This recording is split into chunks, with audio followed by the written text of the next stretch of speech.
Welcome back to KCCI 8 News Close-Up. School districts across Iowa are now finalizing their return to learn plans.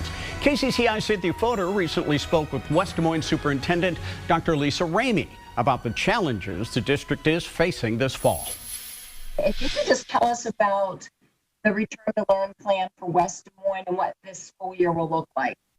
Sure. So our return to learn plan, we call it a hybrid approach, but it really is, we gave our families a choice. So they chose either fully in person for 5 days a week or fully online. And we asked them to make that choice really for the first semester.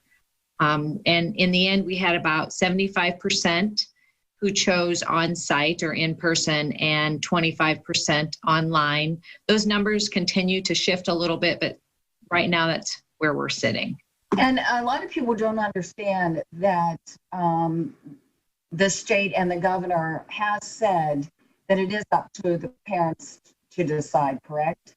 Correct. So as long as, our plan meets the requirements that have been set forth by the governor or the Department of Education, as long as we were giving the families that option to choose that fully online, that meets the requirements. And what is your reaction to those requirements that have been set by the state? Probably where I have concern was not really around the learning model, but around the percentages as far as moving between our whatever current model the districts would have in place to that fully online. So that 15 to 20% is where that caused me to pause because with all of the research that I've done and talking with my colleagues, we couldn't find any either CDC, World Health Organization that that talked about that high of a percentage of positivity rate. So that's the piece that probably causes me to pause.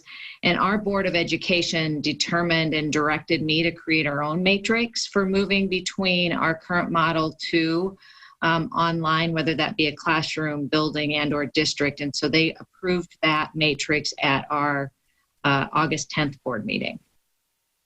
And what requirements did you set in terms of, did you lower the positivity rate? We did. We lowered to 10%, and that's after doing a lot of research, looking at what CDC recommends, looking at what the World Health Organization recommends, and even talking to the physicians at the University of Iowa. We also then looked at something that we added, and this is really more around a classroom or a building, is really in that staffing piece as well. So if we have the inability to staff, because we have so many staff who are either quarantined or out ill, that would then also give us the ability to move either the district, a building, or a classroom fully online.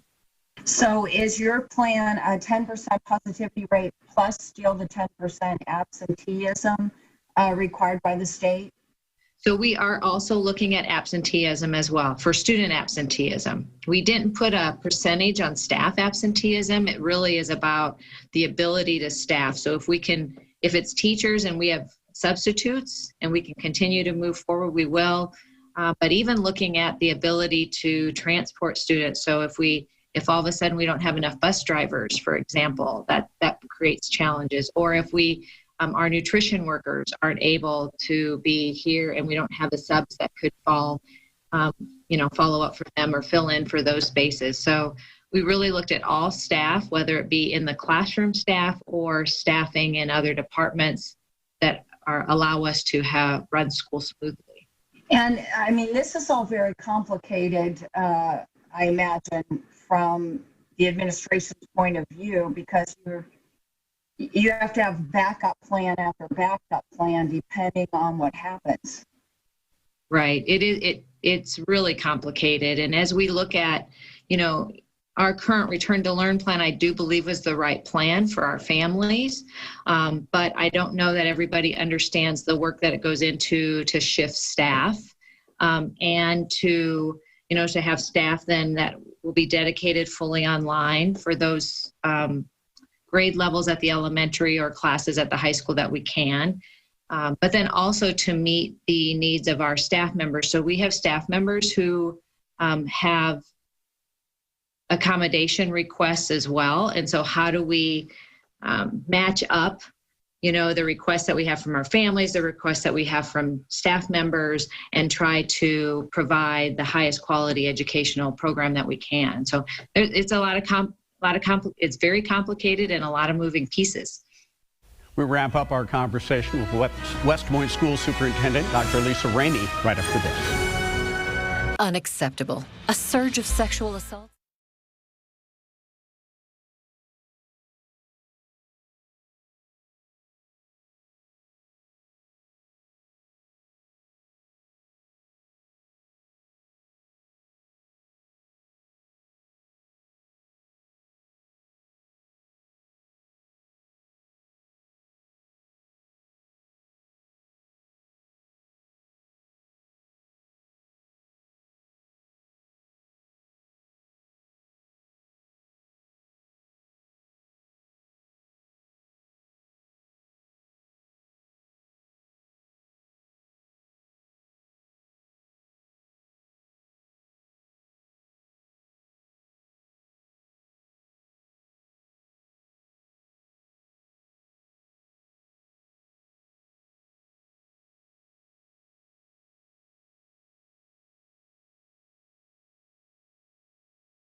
Welcome back to Close Up. KCCI Cynthia Fodor wraps up her conversation with West Des Moines School Superintendent Dr. Lisa Ramey about the district's Return to Learn plan for this fall.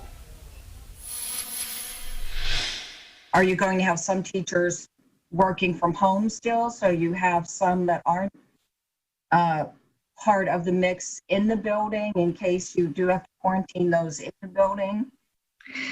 So it really is going to look different depending on what level. So at the elementary level, so for us, that's preschool through sixth grade, we really are going to kind of cohort our students. So really trying to keep that kindergarten class together and try very little to intermix that kindergarten classroom A with kindergarten classroom B or with a first grade classroom to try to reduce that interaction between. Even at the recess, we're going to bring lunch to the classroom so that we're not bringing in multiple grade levels into the lunchroom at the same time. Then when you move to middle school, we have changed our schedule to a block schedule. So students will have, at the secondary level, that's our 7 through 12, we'll have 3 or 4 classes a day each day. So odd one day, even classes the next day, and rotate every other day. The reason we went to a full block schedule is to reduce that amount of movement from a classroom to a classroom. At the secondary level, it gets more complicated because of electives and what students choose. So to keep a cohort of students together, it becomes more challenging because those 25 kids may have different electives. They may have some of the same core classes like math, algebra, biology, and so forth. But then when you start going to the music or career tech ed classes, it's just so varying. So we will move students. It will look differently in the sense of bell times won't be exactly like they've been in the past. When students enter the building, that will look different. At our junior high, they'll go straight to a classroom and keep that cohort of students there instead of having a large mix of students in the morning waiting in the cafeteria area and then socializing. So it's going to look different. We are requiring face masks or face coverings. So that's something that's different as well. And that's for all levels. So face shields we're providing at the elementary level, and then face coverings at the secondary level. And will all the teachers be back in the building, or will some be doing online work from home? We are right now asking all of our staff, whether you're an online teacher or a face-to-face teacher, to be teaching in the building. They have all of the resources there in their classrooms and the technology needed. So we really felt like that was the best solution for our staff. Thank you for joining us on KCCI 8 News Close Up. Stay safe, everybody. We'll see you right back here next week on KCCI 8 News Close Up.